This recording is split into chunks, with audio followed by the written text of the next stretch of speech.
Je m'appelle Oriana Lerens et je suis Data Governance Officer, ou plus communément gestionnaire de l'information. J'ai suivi un bachelier en histoire et avec un master en histoire et finalité archivistique que j'ai terminé en 2022. Donc, je suis Data Governance Officer, donc mon rôle c'est de créer des principes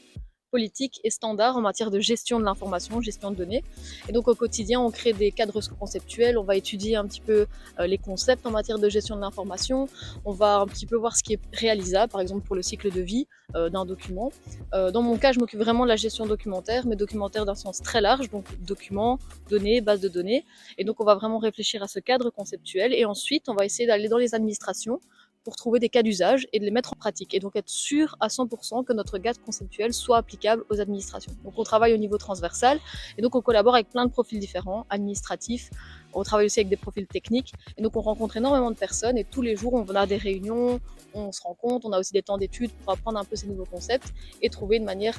d'appliquer ces concepts pour les administrations. Un conseil que moi j'aurais, c'est d'avoir un esprit ouvert en tout cas pendant les études pour être sûr à 100% qu'on ne se cantonne pas à une simple perspective de carrière, essayer de voir un petit peu ce qui est faisable. Et alors pour les étudiants qui terminent tout doucement, mon conseil ce serait d'aller voir un peu ailleurs, voir ce qui existe, parce que Data Governance Officer, c'est pas ce qu'on nous apprend forcément durant notre parcours, mais c'est un métier qui est vraiment important. On prépare aussi les archives pour les donner aux archives de l'État, donc on a aussi ce rôle au niveau historique, mais vraiment d'essayer d'ouvrir un peu sa perspective.